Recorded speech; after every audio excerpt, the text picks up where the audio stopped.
대학원 MD를 들어가시고 서울대학교 대학원 교육학 박사를 취득하시고 그리고 남아공신학교 교육신학 박사를 취득했습니다. 자, 나오실 때 박수를 드리겠습니다.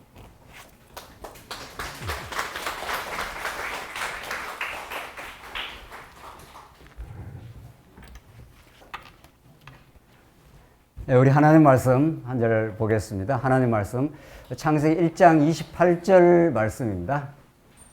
찾으신 줄 알고 봉독 드리겠습니다. 하나님이 그들에게 복을 주시며 하나님이 그들에게 이르시되 생육하고 번성하여 땅에 충만하라. 땅을 정복하라. 바다의 물고기와 하늘의 새와 땅에 움직이는 모든 생물을 다스리라 하시니라. 한 절 더 읽겠습니다. 예레미야 31장 31절 말씀입니다. 여호와의 말씀이니라. 보라, 날이 이르리니 내가 이스라엘 집과 유다 집에 새 언약을 맺으리라. 이 언약은 내가 그들의 조상들의 손을 잡고 애굽 땅에서 인도하여 내던 날에 맺은 것과 같이 아니할 것은 내가 그들의 남편이 되었어도 그들이 내 언약을 깨뜨렸음이라. 여호와의 말씀이니라. 그러나 그날 후에 내가 이스라엘 집과 맺을 언약은 이러하니 곧 내가 나의 법을 그들의 속에 두며 그들의 마음에 기록하여 나는 그들의 하나님이 되고 그들은 내 백성이 될 것이라. 여호와의 말씀이니라.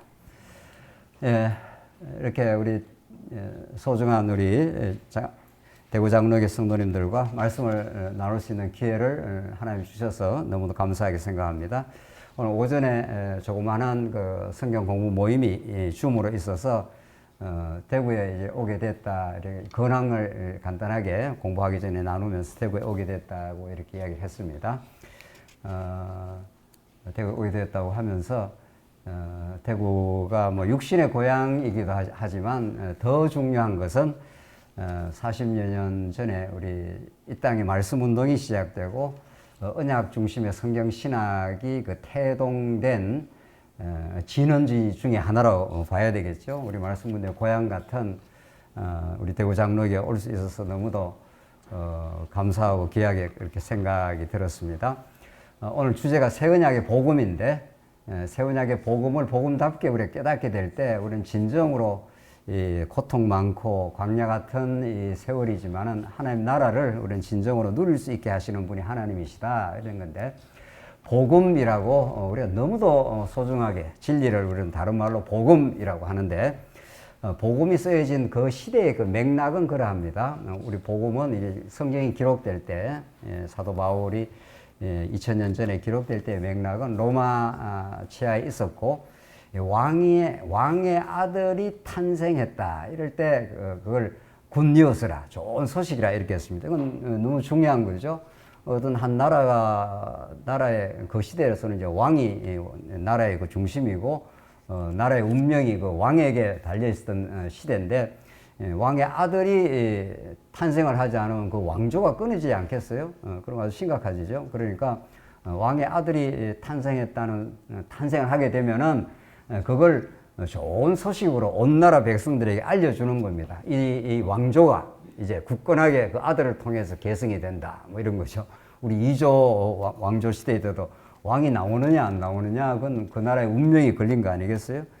그럴 때 그걸 기쁜 소식이다 이렇게 했습니다. 두 번째, 그 나라가 전쟁을 치르게 되는데, 대적의 나라와 전쟁을 치르게 됐는데, 그 시대에 뭐 오늘날도 그렇습니다만은 전쟁을 치러서 만약에 전쟁이 졌다 이렇게 하면은 뭐 전쟁이 나온 사람 뭐 다 죽는 건 말할 것도 없고 진 나라는 이긴 나라에 완전히 종속이 되고 팔려가고 이런 엄청난 이제 비극을 겪게 되겠죠.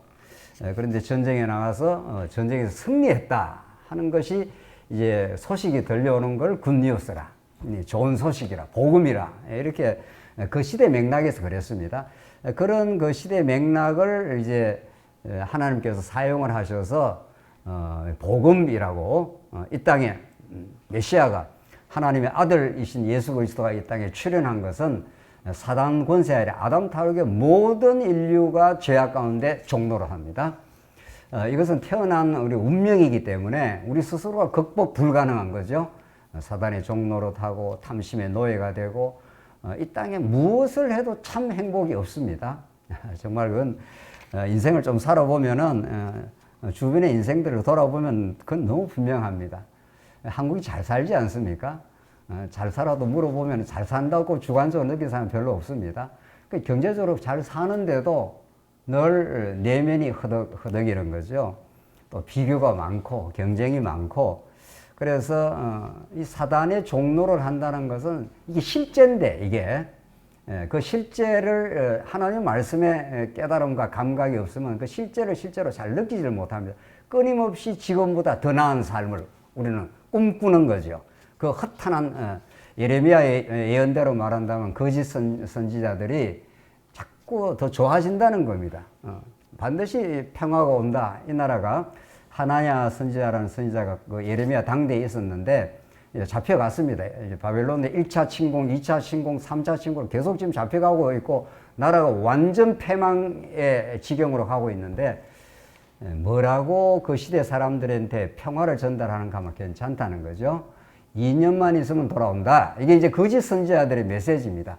그 거짓 선지자의 메시지는 그 당대 예레미야 당대만 있는 게 아니고 주전 약 500년 전, 더 이전 그때만 존재하는 게 아닙니다. 이 시대에도 하나님의 말씀은 영원한 말씀이고 그 시대에 적확한 말씀일 뿐 아니라 오고 오는 시대, 오늘 이 시대에도 정확한 말씀입니다. 오늘 이 시대에도 하나냐 같은 선지자가 없는 게 아닙니다. 언제나 준동합니다. 우리 주변에 언제나 우리 귀에다가 괜찮을 거야. 한 2년만 지나면 인생 좋아질 거야. 이렇게 하는 거죠. 그게 이제 속는 거죠. 2년 만에 돌아오지 못합니다. 예레미야 선지자는 그 시대 실권자들, 방백들 앞에서, 왕 앞에서 잡혀갑니다. 파멸합니다. 이렇게 했죠. 가서 2년 만에 돌아올 수 없고 70년 걸릴 것입니다. 그러니까 저 예레미야 잡아서 죽여라, 구덩이에 집어넣어라. 그래서 예레미야가 끊임없이 탄압과 고초를 겪게 됩니다. 오늘날 이 시대에도 하늘의 선지자는 지금 사는 그대로 망하는 코스입니다. 이렇게 말해줘야 되는 거죠. 그리고 하나님의 은혜와 언약적 성취에 의해서 새롭게 하나님께 만들어줄 수 있습니다. 이래야 되죠. 그래서 이 땅의 거짓 선지자들이 언제나 우리 주변을 배회하고 기회만 있으면 우리 귀에다가 예수 그리스도 안에서 주어지는 영원한 행복, 영원한 참 진리를 가르쳐 주는 게 아니라 괜찮아질 거다. 괜찮다고 합니다. 괜찮지 않습니다. 그런데도 자꾸 그렇게 소식을 들려줘서 복음 듣는 기회를 자꾸 놓치는 거죠. 오늘 새 언약의 복음이라고 하는 것은 전쟁에서 사로잡혀 갔다가 전쟁에서 승리하느냐 패배하느냐라고 하는 절박한 뉴스입니다. 우리나라가 전쟁을 어느 나라로 치렀는데 전쟁에서 승리할 거냐 패배할 거냐. 만약 패배하면 우리 다 죽는 겁니다. 전쟁에 나간 사람은 다 죽게 돼 있고 우리는 다 종으로 팔려가는 거죠. 예. 여러분과 제가 듣는 이 복음, 오늘은 이제 주제가 새 언약의 복음인데 이 주제는 그냥 들어도 되고 안 들어도 되는 그런 주제가 아닙니다. 부동산 가격이 올라갔다 안 올라갔다는 건 좀 관심이 많습니까? 대구는 잘 모르겠는데 뭐 관심이 많을 수가 있죠. 내가 사놓은 아파트가 뭐 많이 뭐 올라가느냐 안 올라가느냐. 그게 관심이 많은 거죠.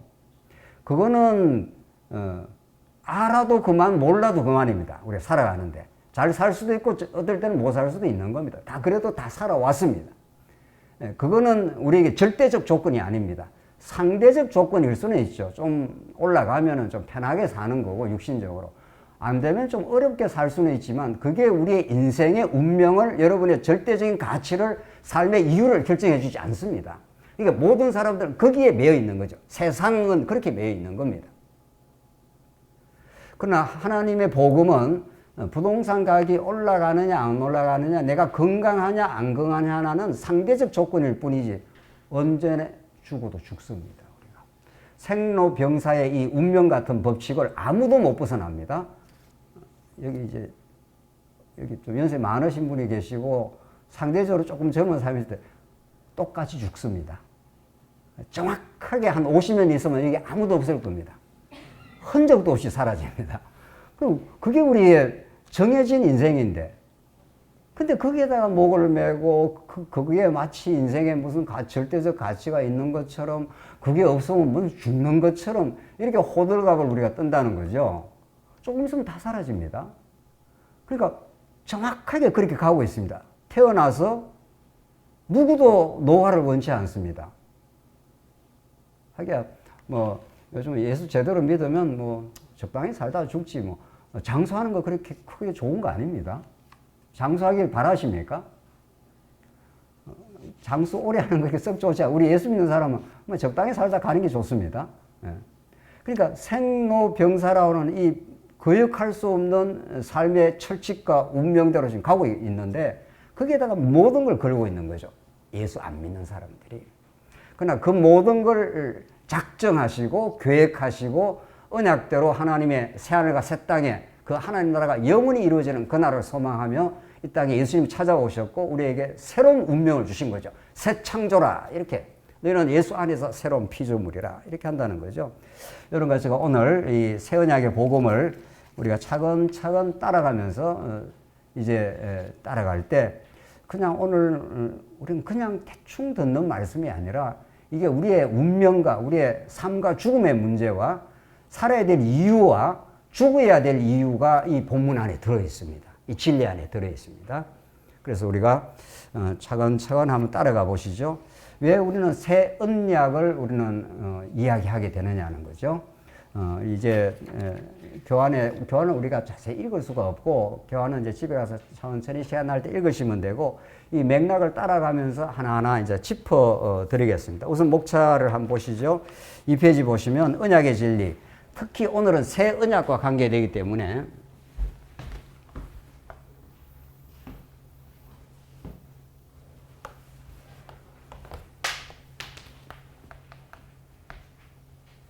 예레미야의 오늘 본문이 이제 새 언약의 본문인데 우리가 늘 창세기부터 계시록까지 태초로부터 종말까지를 우리는 하나로 보지 않습니까? 어떤 뭐 창세기를 공부하든지 오늘 본문이 되는 예레미야를 공부하든지 마태복음을 하든지 계시록을 하든지 어느 본문을 보더라도 우리는 그 한 본문을 보는 게 아니라고 우리는 늘 확인해 왔습니다. 왜냐하면은 창세기부터 계시록까지가 한 문맥입니다. 한 권이라는 거죠. 66권을 하나님께서 40여 명의 기자를 통해서 기록한 건 사실이지만은 이미 만세전에 하나님께서 아담을 지으시고 형상대로 지은 아담이 타락하게 되어 이 땅에 이제 사단 권세 아래 죄의 종로로 하는 인생들을 하나님께서 섭리하시되 하나님께서 예수를 보내어서 이 땅을 경륜하시겠다. 언약의 경륜을 이루어 가시겠다 하는 총체적 계획이 있는 거죠. 이게 왜 드라마로 말한다면은 그 드라마의 각본자가 있는 거죠. 그 드라마를 이렇게 내가 펼쳐가겠다고 하는 그 연출자가 있으신 거죠. 이게 하나님의 계획인 거죠. 그 하나님의 그 각본과 계획을 따라서 연출을 해 가시는 그 연출에 우리는 그 시대마다 등장했다가 사라지는 존재들이죠. 그러니까 태초로부터 종말까지 하나님이 이 영원한 하나님의 작정하심을 영원한 창세적 언약을 이미 계획해 놓았고 이 땅에 일어나는 어떤 일도 한치의 오차 없이 착착 진행되는 것이라고 우리는 믿어지는 거죠. 믿어진 사람들이죠. 그래서 오늘 새 언약 예레미야에 개진되는 예레미야뿐만이 아닙니다. 우리가 대표적으로 예레미야를 새 언약의 본문이 있다고 말할 뿐이지 선지서들은 다 새 언약적 아이디어를 갖고 있습니다. 예레미야의 본문에 나오는 새 언약을 우리가 공부를 하지만 이미 우리는 아담부터 시작해서 아담, 노아, 아브라함, 모세, 다윗으로 이어지는 하나님의 창세전에 하나님의 계획이 있습니다. 하나님께서 만세전에 예수 그리스도 안에서 하나님 나라를 이 땅에 세워 가시겠다. 이렇게 하나님이 영원한 딱 계획이 되어 있습니다. 그 계획을 착착 지금 펼쳐가는 거죠. 이 계획에 한치의 오차가 없습니다. 여기에 한치의 오차가 어떤 것도 룻이 우연히 먹을 것이 없어서 이삭을 주우라고 갖는 밭이 우연히 갔다고 했지 않습니까? 성경의 본문에 우연히 간 그곳에 마침 누구를 만나게 됩니까? 예, 정확하게 보아스를 만납니다. 그러니까 룻이 내가 여기 가서 앞으로 내가 결혼하게 될 보아스를 만나러 가야겠다고 이렇게 계획을 하고 가지 않았습니다. 여러분과 제 인생은 한치 계획을 모르는 겁니다. 지금 앞으로 어떻게 될지를 모르는 겁니다. 근데 위에서의 하늘의 동서는 하늘의 계획을 가지고 착착착착 진행을 시켜서 정확하게 보아스를 만나는 거죠. 그래서 보아스를 만나서 새로운 시대가 열리지 않습니까? 다윗의 정조모가 되기 때문에 룻이. 그래서 그 사사기의 말기에 그 혼돈과 고통의 시대를 종식하고 이제 다윗으로 이루어지는 새로운 시대를 여는 그 여정에 한 여인의 목숨을 구해야 되는, 먹고 살아야 되는 이 절박한 그 삶의 현실이 위로부터 하나님께서 다윗을 통해서 새 시대를 열어가는, 장차 예수 그리스도를 출생시키는 그 역사 속으로 쫙쫙 빨려 들어가고 있는 중이죠. 여러분과 저가 그렇습니다. 21세기에 우리가 잠깐 살다 가지만은 저 원대한 하나님의 계획 속에 구약이 이렇게 진행되어 왔고 예수 그리스도를 약속대로 보내주시고 그리스도 안에서 우리가 새로운 창조, 하나님의 사람이 되어서 앞으로 새하늘과 새 땅을 바라보면서 살아가는 이 여정 중에 한 정확한 그 대목 속에 들어있는 거죠. 그래야 우리 인생의 의미가 규정이 됩니다. 아이고, 내가 이 땅에 태어나서 잠깐 뭐 살다가 뭐 그냥 힘들게 살다가 뭐 조금 뭐 약간 행복하게 살다, 그렇게 살다가 쓰러져 가는 인생이다 하면은 자기 삶을 자기 안에서 의미를 찾을 수가 없습니다. 여러분과 저는 그런 존재가 아니라 여기 잠깐 이렇게 살다 가지만은 요 삶의 의미는 저기서부터 영혼에서 영혼으로 이어지는 하나님의 계획 속에 우리가 이렇게 존재합니다. 그걸 우리는 언약이라고 그러는 거죠, 오늘. 그래서 언약 진리를 깨닫는 것처럼 여러분과 저에게는 중요한 것이 없습니다. 하나님이 어떠신 분이고 그 하나님의 통치 속에 살아가는 우리는 도대체 어떤 존재냐? 성경이 그걸 규정해 주고 있습니다. 우리의 삶의 의미는 도대체 뭐야? 이걸 해답을 얻지 않고 산다는 것처럼 정말 허무할 수가 없습니다. 하나님은 어떠신 분이냐? 하나님, 그분이 창조자인데, 우리를 지으신 분인데, 그분이 어떤 계획을 가지고 지었지 않겠어요? 나는 도대체 어떤 존재야? 여기에 대한 성경적인 진리에 대한 해답을 성경은 주고 계시는 거죠. 내가 겪어왔던 고통의 의미는 도대체 뭐야? 어떤 인생이든 고난과 고통 없는 인생은 없습니다. 제가 그래도 목회를 오래는 안 해봐서 이제 소위 말해서 군대식으로 하는 말년입니다. 제대 말년에 많은 사람을 그래도 접했지 않겠어요?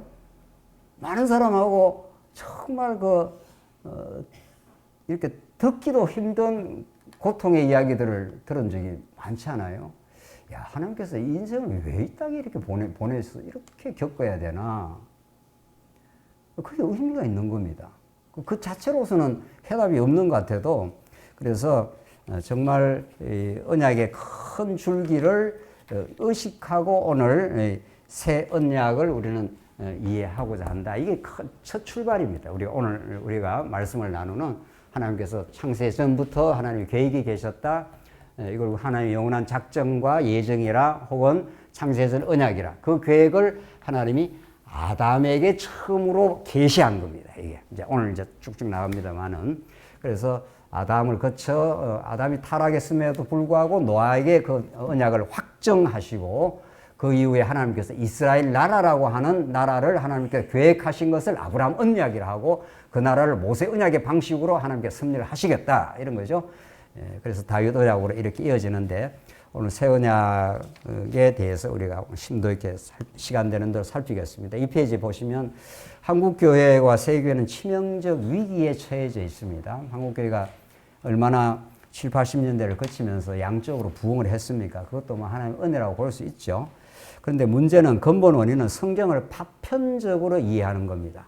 적어도 우리 대구 장로교회가 지금 성경을 깨닫고 이해하는 것은, 우리가 처음에 서두에 지금 말씀을 드린 대로 새 언약의 어떤 본문을 읽더라도 여기서부터 시작할 수가 없다, 이렇게 돼 있죠. 세상에 소설을 읽어도 1권부터 뭐 10권까지 있으면 소설을 3권부터 혹은 7권부터 읽는 사람이 없습니다. 그렇죠? 1권부터 쭉 읽어나가야 그 흐름의 스토리 라인이 형성이 되어서 우리가 이야기가 형성되는데, 근본원이 성경을 파편적으로 이해하는 것입니다.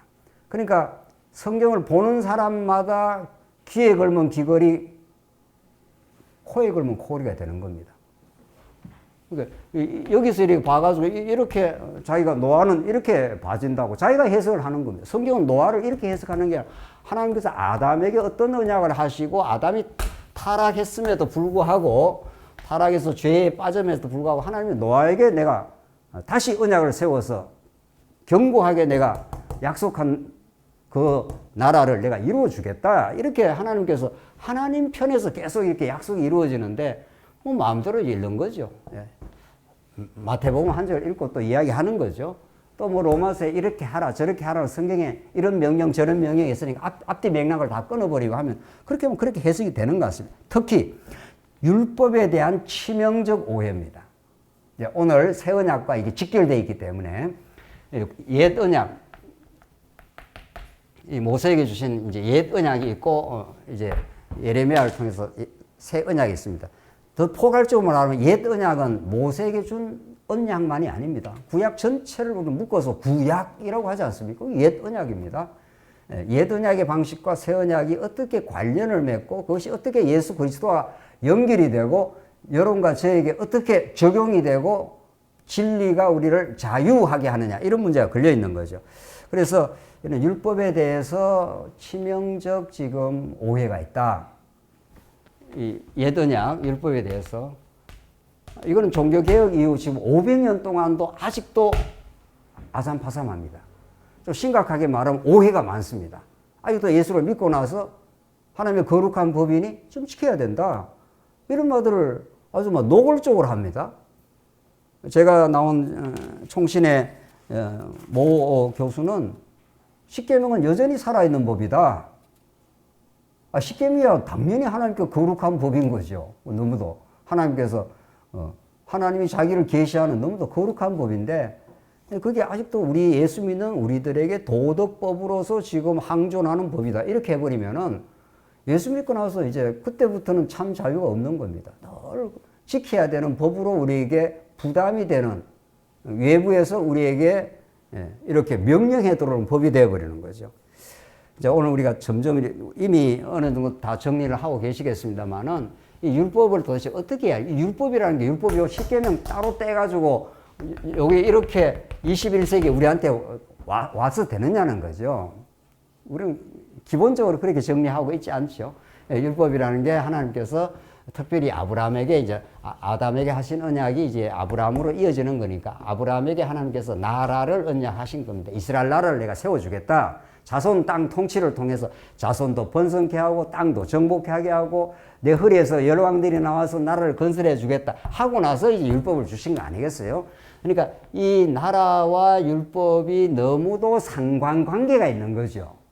이렇게 되어 있는 이 율법을 덜렁 요것만 따로 파편주로 떼가지고 이쪽으로 가져오는 거죠. 이쪽으로 예수 믿는 우리들한테 덜크덕 이제 그러니까 누구나 예수 믿고 다 마음의 기쁨 있고 내 삶의 의미를 찾았다고 하면서도 교회 생활을 오래 하면 오래 될수록 대체로 그리고 전통이 깊은 교회면 교회일수록 특별히 직분자가 되면 될수록 교회 생활이 점점 무거워지는 이유가 뭐냐 하는 거죠. 사실 진리라는 것은 세월이 가면 갈수록 더 새로워지고 더 깊어지고 날로 새롭도다 이렇게 되어 있습니다. 성경에. 사도 바울이 이렇게 예수를 믿고 점점 전에는 율법주의자로 살다가 복음을 만나고 점점 예수를 믿기가 점점 힘들어졌더라. 뭐 바울이 그런 적이 없습니다. 바울은 날이 가면 날이 갈수록 날로 새롭다 이렇게 말했습니다. 날로 깊어지고 그 은혜와 깊이와 은혜가 얼마나 크고 넓은지를 에베소서 다 알 길이 없다. 청량할 수 없다. 이렇게 했다는 거예요. 그게 정상이겠죠. 부모님의 사랑만 해도 어릴 때야 잘 몰랐다가 청년 때는 좀 깡짜도 놨다가 사춘기에 그리고 자기도 이제 나이가 좀 들어서 그러면 점점 부모님의 사랑을 더 깊어지고 넓어지는 거 아니겠어요? 부모님 사랑도 그런 판인데 창조주요 그의 아들을 십자가에 못 박으신 분이요 지금도 우리를 다스리고 통치하는 분인데 그에 대한 은혜가 정말 날이 갈수록 깊어지고 날이 갈수록 더 자유함에 거하게 되지 못한다면 그건 우리 신앙의 근본을 한번 검토해 봐야 되는 거죠. 특별히 율법 문제가 정리가 안 돼 있으면은 예수를 믿고 나서 율법으로부터 어떻게 우리가 자유함을 얻었으며 자유함을 얻었기 때문에 마음대로 막 살아도 된다는 게 아니라 진짜 자유를 얻은 사람이야말로 그 사랑의 줄에 얼마나 간절히 매여서 살게 하나님께 하신다는 거죠. 그래서 오늘 이번 사경의 기간 동안 율법을 정통으로 한번 해석을 하고 그렇게 풀어가기를 바랍니다. 그래서 율법에 대한 정말 올바른 이해를 위해서 성경 전체에 대한 조망을 우리는 새롭게 해보자는 것이고, 그 2페이지 밑에 한번 보십시오. 우리 언약 관점이 있는데, 우리가 그야말로 성경 신학의 관점이라고 하지 않습니까? 성경은 계시의 책이고 언약의 책이다. 이 가장 기본적인 것들을 우리가 좀 정리하고 3페이지 봅시다. 성경은 언약의 하나님이 살아계심과 영광 선포를 목적으로 한다. 이 종교 개혁자들이 솔리 데오 글로리아, 오직 하나님께만 영광을 이렇게 말했던 그 명제가 맞는 겁니다. 그걸 우리는 언약 해석학에 의해서 우리가 성경 전체를 이제 풀어간다 이렇게 되어 있고, 여러분 제가 이렇게 교회로 모였지 않습니까? 교회는 우리 인간들이 의기투합해서 이렇게 만들어진 단체가 아닌 거죠.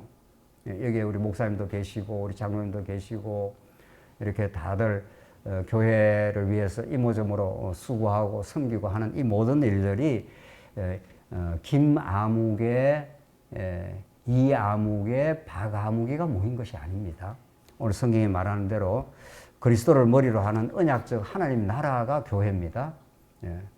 여러분과 저의 운명과 뿌리는 창세전에 작정되고 이 땅에 2000년에 찾아오신 그분이 우리의 머리가 되어 주셔서 우리가 좀 지체로 이렇게 모여 있습니다.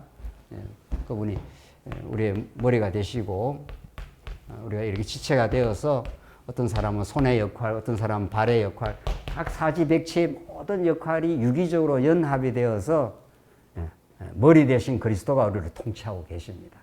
이 거룩하고 이 복된 나라 속에 우리가 들어와 있습니다. 이 언약의 나라인데, 그래서 이런 이번에 새 언약을 우리가 잘 정리하면은 교회가 무엇인지, 교회가 얼마나 복되고 아름다운 일인지, 숫자와 관계 없어요. 숫자가 많다고 교회가 왕성하거나 그렇지 않습니다. 많든 적든 하나님께서 불러주신 그 사람이 가장 소중한 우리 이웃입니다. 하나님이 여러분 옆에 있는 사람이 가장 소중한 이웃입니다. 지금 하나님이 이렇게 이 광활한 우주 속에 옆에 살도록 교회에서 같이 생활하도록 하신 기이한 섭리가 있는 것입니다. 그게 어떻게 우연히 그렇게 될 수 있습니까? 우리는 교회에서 진리를 깨달으면 사실은 놀랄 일밖에 없어요. 놀라야, 감탄을 해야 찬양이 터지지 않겠어요? 그러니까 역사가 있고, 그 다음에 욥, 시편, 잠언, 전도, 아가가 전부 다 이스라엘 백성들이 감탄하고, 때로는 고통 속에 울다가도 새로운 회복이 일어나고, 그런 겁니다, 다. 그러니까 역사는 찬양을 향해서 지금 가고 있는 중입니다. 그 은혜의 영광을 찬송하게 하려고 그렇게 된 거니까, 그러니까 우리 교회 생활이 사실은 그런 거니까 그런 의미를 우리 오늘 언약의 진리를 통해서 하나하나 깨닫죠. 네 번째, 우리 이제 삶은 성령의 능력으로만 성도는 거룩한 삶을 살게 된다. 새 언약의 성취자이신 그리스도를 통해 하나님의 은혜로 이루어지는 새 창조와 자기 부인이라고 하는, 이건 듣기만 해도 정말 너무 놀랍고 좋은 겁니다. 우리가 옛날에 우리가 예수 믿기 전에 내 삶의 가치관, 이 땅에 속한 가치관으로 살 때는 그렇게 기쁨이 있을 수가 없습니다. 기쁨이 있게야 있죠. 시집가고 장가갈 때, 부동산 값이 올랐을 때 또 뭐 있습니까? 여러분이 이야기하세요.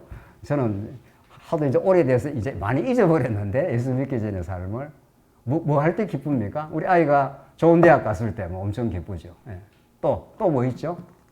아프다가 어떻게 해요? 우리 자녀가 많이 아프다가 어떻게 회복이 됐을 때, 그건 기쁨입니다. 육신에 그런 기쁨이 있어요. 그거 없는 건 아니에요. 그러나 그건 정말 샘솟는 기쁨은 아니죠. 아파트 제가 목회 초기에 이렇게 예배당 옆에 살았지 않았어요? 이런 예배당 옆에. 그게 샤워실도 없었습니다. 그래갖고 씻거로 밖으로 나오고 이렇게 하다가 몇 년 그렇게 살다가 겨울에 너무 추워요. 겨울에 또 이렇게 서산합니다, 예배당에. 그래가지고 저녁에 좀 추워서 이제 요즘 말하면 뭐죠? 사우나실을 갔습니다. 밤에 잘 수 있는 거 있잖아요. 그런데 그날따라 애를 덜쳐 업고 이래 갔는데 오늘 휴일입니다. 이렇게 돼 있더라고요. 눈물이 확 나더라고요. 이거 들어가야 되지. 또 다시 예배당으로 가서 자야 되나. 이제 이렇게 하다가. 교회에서 조그마한 아파트를 어떻게 하나 해줬습니다. 그날 밤에 잠을 잘 수가 없었습니다. 지금으로 치면 한 20평도 안 되는 것 같은데 너무 좋아가지고 너무 행복해가지고 세상에 이런 천국이 따로 없구나 이랬는데 한 달 지나가니까 그 즐거움이 사라지더라고요. 옆에 사람도 살고 있고 내만 아파트 사는 게 아니라 옆에 사람도 살고 있고 내보다 더 큰 아파트도 사람 살고 있으니까 그게 참 기쁨이 되겠냐고요. 어떤 것이 우리에게 샘솟는 기쁨이 되겠냐고요. 그래서 예수를 믿는 기쁨, 우리가 이 땅에 속한 기쁨이 아니라 예수 안에 영원한 자녀가 되었다는 새 창조의 기쁨. 그리고 인간이 누구나 자기를 증명하기 위해서 사는 거 아니겠어요? 우리 열심히 공부하는 것도 열심히 뭐 일하는 것도 내 삶의 존재 의미를 자존심을 챙기고 이렇게 사는데 성경은 예수를 따라오려면 십자가를 지고 자기를 부인하라 이렇게 한다는 거예요. 누가 자기를 부인하겠어요? 세상에 인간의 마음으로. 절대로 그렇게 못합니다. 우리는 성령이 찾아오시고 우리에게 대안적인 우리의 참 기쁨이 누리게 되면 정말 자기를 부인하게 되는 그때 주어지는 참된 기쁨이 있습니다. 하나님 앞에 나는 아무것도 아니었는데 얼마나 나를 소중하게 생각하시느냐. 이런 이제 큰 흐름을 가지고 언약의 줄기가 흘러갑니다. 예. 그래서 우리가 이제 조금 이제 큰 흐름을 지나가겠습니다. 우리 여러분들 5페이지 한번 보시죠. 5페이지 그림에 이제 이렇게 돼 있지 않습니까? 이제 그림을 그리자면 이렇습니다. 하나님이 구약에 하나님이 언약을 하시고 언약대로 예수가 오셔서 이제 이 하나님 나라의 실체로 오셔서 성취하는데 이 큰 틀이 이제 이렇게 돼 있죠. 이 부분을 우리가 좀 이제 설명을 하면서 이제 새 언약으로 가겠는데, 그러니까 아담 언약은 우리는 원형이라고 하고 원형적이라고 하고 노아 언약, 이제 본격적으로 아브라함 언약부터 이제 구약의 모형입니다. 이게 이스라엘 나라인데 이스라엘 나라가 장차 예수를 통해서 이루어질 이제 모형적 하나님 나라고 예수님이 진짜 실체로 오셨습니다. 내가 하나님 나라로 왔다. 회개하라. 천국이 가까이 왔다. 이러면서 예수님 스스로가 하나님 나라를 선포하시고 그리고 십자가의 죽으심으로 다 이루었다. 이렇게 말씀하시고 그리고 나서 이제 부활하셔서 성천하시고 지금 이제 하나님 보좌 우편에서 지금 성령을 보내주셔서 지금 21세기를 이제 통치해 나가시고 있다. 이걸 우리는 실체적 하나님 혹은 영적 그런 언약이라고 그렇게 믿습니다. 5페이지 그 밑에 1-4 새 언약의 중요성. 이렇게 해서 구약이 이제 언약이 쭉 흘러오다가 이제 새 언약이라는 것이 이제 출현을 하는데 이제 더 본문에서 더 살피겠습니다만 새 언약은 이제 우리 인생의 마음과 직결이 되어 있습니다. 새 언약과 이제 마음이 직결이 되어서 마음의 진리를 새겨주겠다. 돌비에 새기는 게 아니라 돌비에 새기는 게 마음비에 새겨주겠다. 이렇게 해서 이제 새 언약의 특징이 이제 예레미야에 이제 등장하면서 이 새 언약이 우리에게 이제 드러납니다. 마음의 현상에 대해서 새 언약이 얼마나 심도 있게 또 잠언이라든가 지혜와 마음의 관계를 이제 거론하면서 새 언약이 출발을 하는데 이거는 이제 그 본문에서 살펴가겠습니다만은 진리와 마음의 관계처럼 사실은 여러분과 저에게 실제 생활에서 중요한 건 없습니다. 마음이 어두우면은 오만 세상이 다 어둡고 마음이 밝은 사람은 세상이 다 밝아지고 마음이 기쁜 사람은 어떤 환경에서도 기쁘고 마음 스스로가 우울한 사람은 어떤 좋은 환경에 갖다 놔도 우울합니다. 불교에서 일체 유심조라는 그 유명한 말이 있는데 일체 모든 것이 유심 마음이 창조하는 것이다. 이렇게 이제 불교는 마음의 현상을 그렇게 설명을 합니다. 굉장히 일리가 있는 말이죠. 진리가 아닐 뿐이죠. 그러니까 여러분과 저에게 삶의 질과 삶의 행복과 불행의 모든 것은 근본적으로는 진리인데 그것이 어디에서 규정이 되는가, 결정이 나는가 하면 마음의 현상에서 나타나고 진리가 마음의 역사하고 마음을 통해서 깨달음이 주어지면 마음을 통해서 온 세계를 우리는 바라보게 되어 있습니다. 오늘 막 집사람하고 한번 대판 3차 전쟁을 하고 집에서 나왔다 이러면 온 세상이 어둡습니다. 그렇죠? 한 번도 부부싸움을 안 해봤다는 표정을 하면 안 되죠. 그러니까 뭐가 어려운 일이 한번 생기고 나면 내 마음이 어려워지면은 우리는 이 세상 속에 세계 속에 살고 있는데 마음으로 세상을 바라보기 때문에 마음의 현상이 세상을 규정을 합니다. 세언약은 이제 이 부분을 본격적으로 불교는 하나님이 없죠. 하나님이 없으니까 모든 세상 만사가 마음이 창조하는 것이다. 그 일리가 있는 겁니다. 마음이 밝은 사람은 세상이 밝아지고 마음이 즐거운 사람은 세상이 다 즐겁습니다. 마음이 힘들고 어려운 사람은 어떤 좋은 것을 갖다 줘도 좋지 않습니다. 사도 바울처럼 그리스도를 품는 마음을 가지고 있는 사람은 옥중에서도 옥 밖에 있는 사람을 기뻐하고 또 기뻐하라 이렇게 말하잖아요. 파름치범 같은 어떤 악한이 감옥에 있으면 세상을 원망하고 살 겁니다. 그 사람은. 그렇죠? 똑같은 감옥인데 어떤 사람에게는 감옥이 천국처럼 하나님이 통치한다고 믿어지는 사람이 있는가 하면 하나님을 모르고 세상을 원망하며 감옥에서 사는 사람이 있는 겁니다. 이 환경의 문제가 아니라 뭐가 문제죠? 마음의 문제고 마음을 누가 규정을 하느냐는 거죠. 마음을 누가 만드느냐는 거예요. 진리가 너희를 자유하게 한다는 겁니다. 그러니까 어딘가는 우리는 매여 있는 겁니다. 진리가 아니면 돈에 매여 있든지 자기 인기에 매여 있든지 가족한테 매여 있든지 요즘에 이제 가족 사랑은 아주 지독합니다. 가족이 우리 아까 식사하면서도 그런 이야기를 가족은 참 좋기도 하지만 가족처럼 부담스러운 것도 없습니다. 이 말이 도대체 무슨 이런 어려운 말을 하느냐 말이죠. 가족처럼 좋은 것도 없지만은 가족처럼 서로를 올가매는 관계도 없습니다. 그래서 가족은 애가 크면은 좀 가출을 시켜야 된다는 거예요. 너무 오래 붙들고 있으면 서로 괴롭습니다. 인간이 어디엔가 매여 있습니다. 자유하지 않는 겁니다. 진리가 너희를 자유하게 해서 마음에 깃털처럼 가벼운 마음, 무엇을 해도 괜찮다고 하는 그 기쁨. 근데 사랑하는 마음으로 가족을 보거나 사랑하는 마음으로 보면 그게 부담이 안 되겠죠.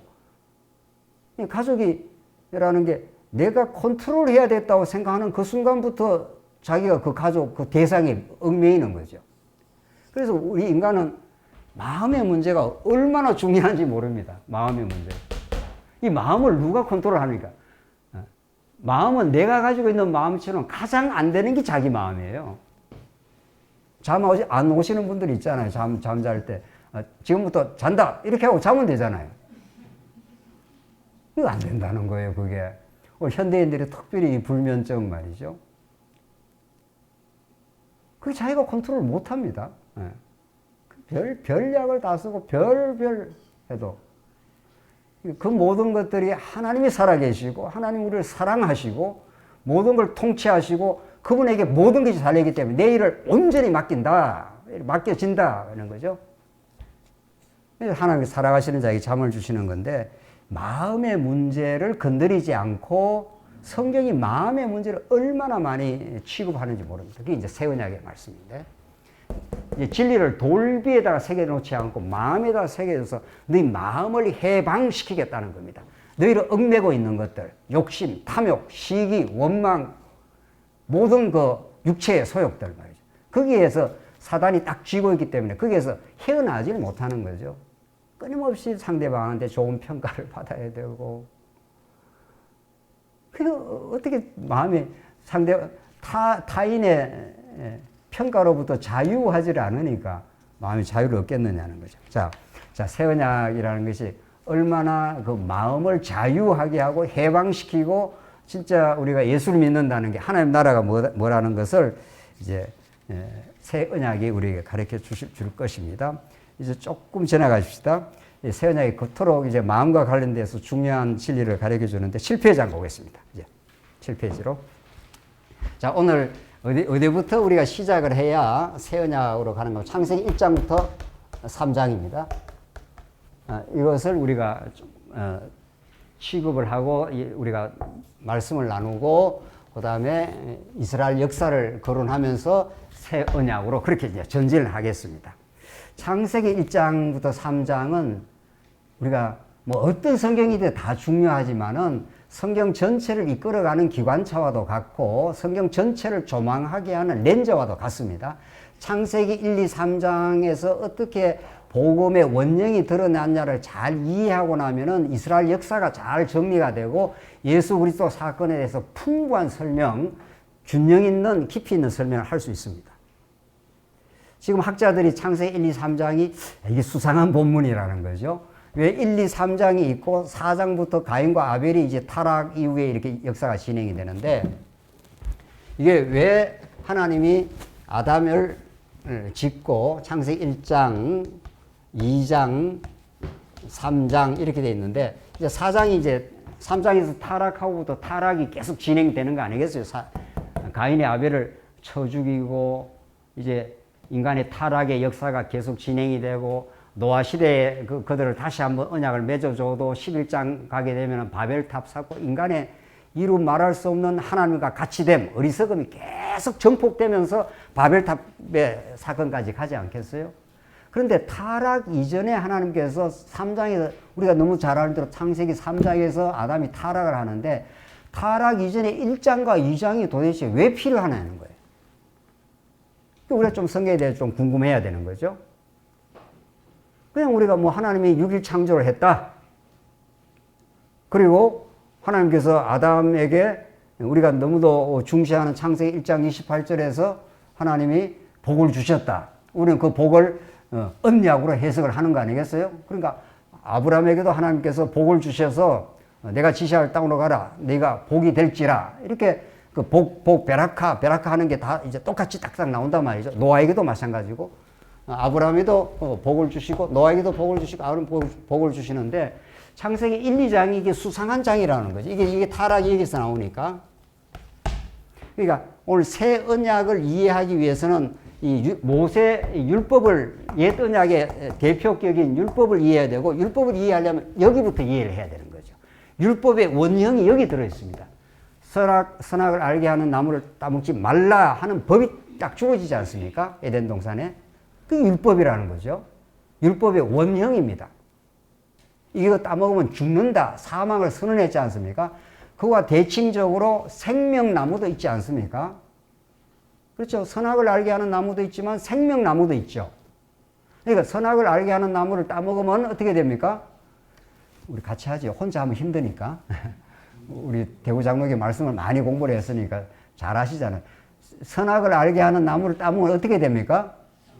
반드시 죽습니다. 사망을 예고하고 있죠.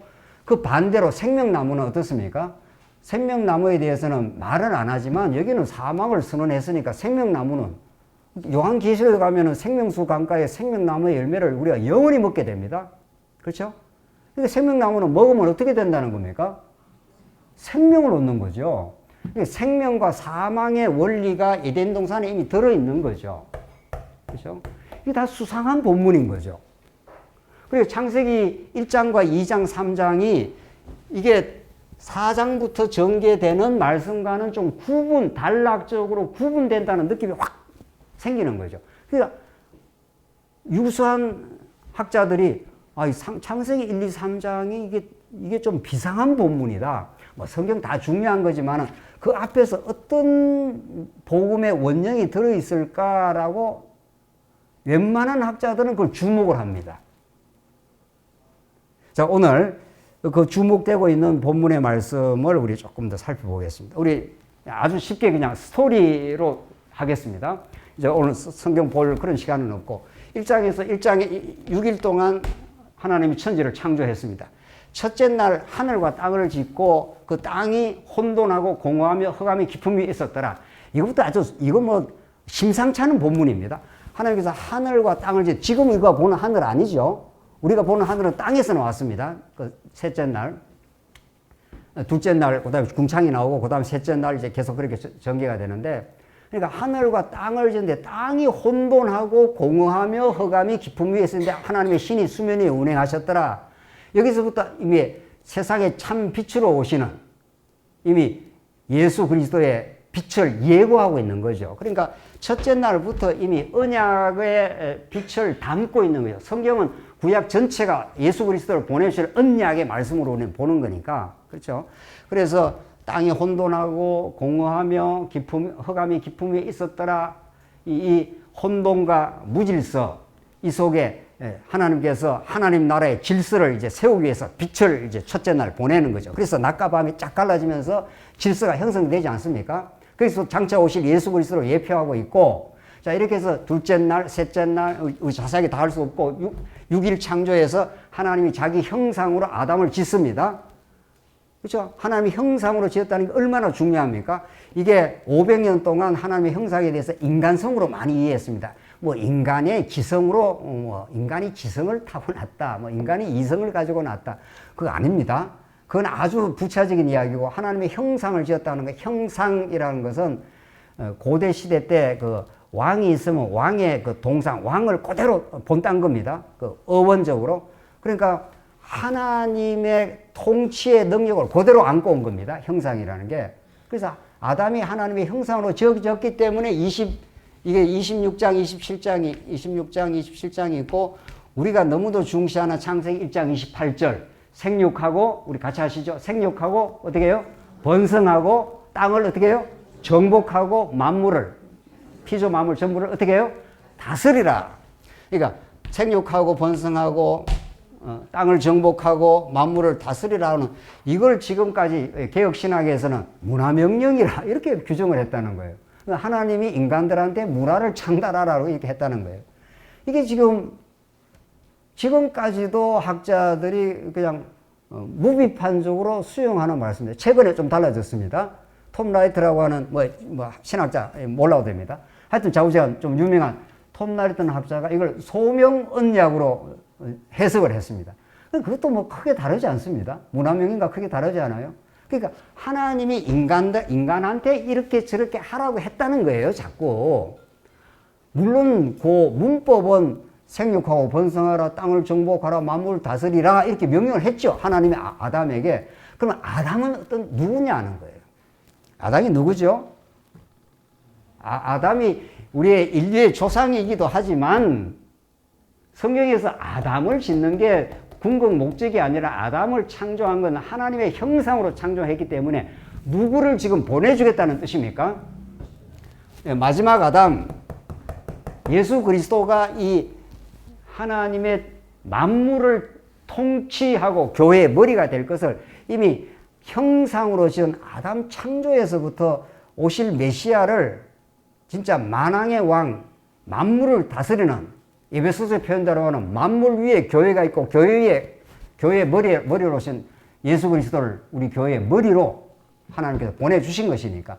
그러니까 아담이라는 한 인간이 중요한 게 아니라 아담 인간 창조를 통해서 진짜 마지막 아담, 둘째 아담 혹은 마지막 아담 예수 그리스도가 만물의 창조주로 보내주겠다고 하나님이 창조를 하신 거죠. 그러니까 6일 창조라는 창조 자체는 6일 마지막에 아담을 통해서 이 우주 만물을 다스리라 이런 거예요. 다스릴 자를 보내주겠다 이런 거죠. 근데 그걸 문화명령을 하면 어떻게 하겠어요? 그래서 제가 그걸 논문 쓰면서 끝까지 제가 추적을 했습니다. 이게 누가 도대체 학문에서는 최초 발언자가 중요해요. 최초 발언자. 뒤에 발언하는 사람은 앞에 발언한 걸 그냥 따라서 하거나 비판을 해야 될 거 아니에요. 틀렸으면 비판을 해야 되고 맞으면 개성을 하면 되는 거고. 그 추적을 끝까지 제가 추적을 했습니다. 뭐 하여튼 스킬드라고 하는 그런 사람이 화람 개혁신학자가 그렇게 말을 그 본문을 제가 앞뒤를 이렇게 살펴보니까 해석이 막 뒤죽박죽한 거예요. 그 사람이 이제 문화에 대해서 많이 말하다가 그걸 문화명령이라고 말을 해버렸어요. 그 뒤에 그 사람이 큰 학자니까 그냥 수용을 해버렸어요. 그래서 인간이 문화를 뭐 창달하라는 거예요. 이게 생육하고 번성하는 게 또 문화하고도 무슨 상관이 있어요? 애 많이 놓는 게 무슨 문화하고 상관이 있습니까? 그냥 생물학적으로 그냥 애가 탄생하는 거지. 땅을 정복하는 건 또 무슨 문화하고 상관이 있어요? 톰 라이트라는 최근의 학자가 그건 좀 말이 안 맞는 것 같으니까 그냥 소명 언약이라 하나님이 아담한테 이렇게 좋은 소명을 줬다는 게 창조를 잘 창조 세계를 관리하고 보존하라고 줬다는 거예요. 또 줬다 치십시다. 뭐 인간이 지금 창조 세계를 관리하고 보존하는 무슨 능력이나 있습니까? 그게 전부 마지막 아담 예수 그리스도에게 직결되는 우리는 복을 성취해 주실 언약의 말씀이라고 보는 거죠. 왜냐하면 우리가 잘 알고 있는데도 노아한테도 똑같지 않습니까? 노아한테도 형식이 똑같아요. 노아 9장에도 그렇고 아브라함에게도 생육하고 번성해라. 가나안 땅을 정복해라. 그리고 너희 허리에서 열왕들이 나온다. 이렇게 해서 하나님께서 이스라엘 나라를 하나님께서 이렇게 세워주시고 그걸 인간들이 얼마나 고악하게 타락을 했습니까? 아브라함도 하나님 참 엄청 안 믿었습니다. 그래도 끝까지 지켜줘서 하나님께 이삭을 주시고 이삭, 야곱은 뭐 사기꾼 중에 사기꾼 아닙니까? 지방법대로 끝까지 살려고 했던 야곱이지만 하나님 야곱을 끝까지 사랑하시고 마침내 많은 자손들을 그래서 70명 들어가서 60만 대군으로 번창케 하신 거죠. 이렇게 해서 하나님이 자손 언약이 쾅쾅 이루어지면서 땅도 정복하고 하나님께서 마침내 다윗 왕을 세워서 다윗 왕국이라는 아주 강건한 나라를 하나님께서 세워주신 것은 이 모형적 언약은 전부 이 모든 날 마지막에 히브리서 1장 1, 2, 3절에 여러 모양과 여러 형식으로 보여주신 그것을 이 모든 날 마지막에 아들로 말씀하셨으니 하면서 예수에게 꽝 다 수렴이 되고 적중이 되고 성취 완성이 되지 않습니까?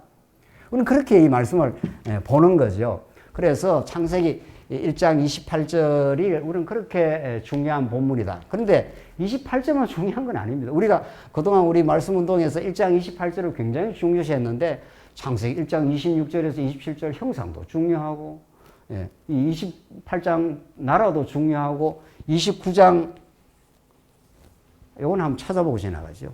29장. 여러분들 가지고 있는 7페이지 하나님 나라의 양식 1장 29절입니다. 읽겠습니다. 1장 29절 7페이지 1-4입니다. 하나님이 이르시되 내가 온 지면에 씨 맺는 모든 채소와 씨 가진 열매 맺는 모든 나무를 너희에게 주노니 너희의 뭐가 되라 했습니까? 먹을 거리가 되리라. 왜 이 본문이 붙어 있냐고요. 하나님께서 하나님의 형상대로 아담을 짓고 아담에게 복을 주어서 이 나라를 이렇게 세워주겠다고 하시고 그 나라에 먹을 거리, 씨 맺는 모든 채소와 씨 가진 열매 맺는 모든 나무를 너에게 주노니 너희의 먹을 거리가 되리라. 그러니까 창세기 1, 2, 3장은 1장 28절에 나오는 복, 하나님 나라의 이 복과 전부 구조적으로 관련을 맺고 이렇게 본문이 전개되고 있습니다. 하나도 이 하나님 나라의 복과 무관한 게 없습니다. 형상은 왕이라는 뜻이고 이 양식은 나라에 먹을 양식이 있어야 그 나라가 행복한 나라 되지 않고 우리 가정을 생각하면 되지 않겠어? 우리 남성 동지들이 죽으라고 나가서 일하는 거는 뭐 얻으려고 나가는 겁니까? 자식들 뭐 하려고? 먹을 양식을 구하려고 그렇게 정말 불철주야로 일하지 않습니까? 그래야 집안이 우리 가족이 가장 행복한 시간이 어떤 시간입니까? 아버지는 나가서 열심히 일하고 아버지만 일하는 건 아니죠. 물론 어머니도 열심히 일하고 나가서 열심히 벌어서 돌아와서 그래도 아담한 집이라도 하나 어떻게 해서 잘 마련해서 그 성경에서 나오는 일반계시 전부가 이게 예수 그리스도를 가리키는 복음입니다. 이렇게 구약의 바이트라고 하는 집을 하나님이 짓겠다. 이게 이제 성전이고 왕조고 그렇습니다. 그러니까 우리가 하나님 닮아가지고 우리도 예수를 모를 때도 그렇습니다. 예수 알면은 이제 더 좋은 거고 예수 모를 때도 남자가 자기 사랑하는 아내를 만나가지고 그래도 아파트라도 하나 구하는 게 우리 한국의 우리 청년들의 꿈이랍니다. 참 꿈치고는 참 대단한 꿈입니다. 아파트 하나 그래도 이렇게 얻어갖고 평생을 좀 다복하게 사는 모양인데 그래 아파트를 하나 또 이렇게 어떻게 돼서 한 10년 고생하고 이렇게 해서 하면은 애를 낳았습니다. 그러면 아버지 엄마가 밖에 나와서 수고해서 먹을 양식을 구해서 저녁에 찌개라도 하나 끓여놓고 우리 감사 기도하자. 그럼 뭐 천국이 되는 거죠, 뭐. 그 먹을 양식이 있어야 우리가 그거 먹고, 우리 자녀들 행복하게 하려고 그러죠. 맛있게 먹고. 그래서 우리 어머니들이 음식을 만들 때 무슨 그 재료를 구합니까? 이 어머니들 많이 계시잖아요. 우리 자녀들한테 음식 할 때 어떤 양식을 구하려고 그렇게 해도 예민하게 예를 씁니까? 요즘은 아주 예민하더라고요. 뭐가 들어가면 안 된다. 그래서 뭐 유기농 뭐 이런 거 있잖아요. 그런 것들을 그렇게 어머니들이 예를 써서 챙기고 하는 것은 우리 가족들의 건강을 위해서죠. 이게 전부 일반 계시입니다. 그러니까 사랑하기 때문에 우리 자녀들이 먹는 음식이 그 자녀의 생명과 직결된다고 믿기 때문에. 그렇죠? 그러니까 뭐 부패한 음식, 뭐 패스트푸드 이런 거 막 먹으면은 애들 뭐 병 걸리고 그러지 않겠어요? 그러니까 사랑하기 때문에 사랑하는 자는 가장 좋은 것을 먹이려고 하는 거죠. 우리 하나님은 우리를 가장 사랑하기 때문에 우리가 먹어야 될 영원한 양식, 영원한 생명의 떡, 예수 그리스도를 보내주시는 거죠. 그걸 먹어야 우리가 살아나는 거죠. 그 예수의 양식을 먹으면 사는 게 의미가 있는 거죠. 그러니까 죽음에서 생명으로 건진 거죠. 그래서 이 하나님의 나라에는 이런 양식 문제가 딱 걸려 있습니다. 그걸 보고 하나님의 힘이 좋았더라 그러지 않습니까? 그러니까 어떤 거 하나도 예수 그리스도와 관련되지 않는, 하나님 나라와 관련되지 않는 것은 창세기 1, 2, 3장이 없습니다. 그리고 2장 1절로 3절에 바로 뒤에 안식이 나오지 않습니까? 예, 안식은 우리 모든 예수 믿는 사람의 꿈입니다. 어떻게 해야 우리가 이 땅에 참 안식을 구가할 것인가? 예수님이 내가 안식일의 주인이라 그러지 않습니까? 안식은 통치자가 다스리면 안식이 오는 겁니다. 집에서도 아버지가 딱 이렇게 사랑하고 다스리고 사랑으로 다스리면 집안이 다 편안해지죠. 통치자가 제대로 그 통치의 자리에 좌정하면은 모두가 자기 자리에 내려갑니다. 예. 모두가 자기 자리에 내려갑니다. 우리가 있어야 될 그 자리에 내려가는 걸 우리는 안식이라고 합니다. 그 안식은 그 하나님을 찬양하고 경배하고 그의 통치 앞에 모두가 무릎을 꿇고 하나님 최고 이렇게 하는 자리입니다. 예. 안식은 하나님이 일하시고 나서 피곤해서 쉬신 날이 아니라 하나님의 통치가 완성되는 날이라는 거죠. 그러니까 창세기 1장부터 2장 1절까지가 하나님 천지를 만드시고 천지를 다스릴 왕을 보내주시고 그 나라를 하나님께서 복으로 주시고 그 나라가 먹어야 될 양식을 공급해 주시고 그리고 안식하셨더라. 그렇게 한 단락으로 끝납니다. 2장에는 그게 에덴 동산에서 실현을 하는 거죠. 에덴 동산에서. 그래서 에덴 동산에서 하나님이 그 먹을 것을 풍부하게 주시고 다 통치하시고 드디어 이제 율법을 주시는 거죠. 이걸 이제 우리 조금 쉬었다가 하나님 나라와 관련된 율법에 대해서 하면서 우리 새 언약으로 이제 이어 가도록 그렇게 하시죠. 요컨대 창세기 1장과 3장은 하나님 나라와 하나도 무관하지 않는 긴밀한 관련을 가지고 우리에게 복음으로 찾아오는 예수 그리스도에 관한 진리의 말씀이다. 조금 쉬었다 하시죠.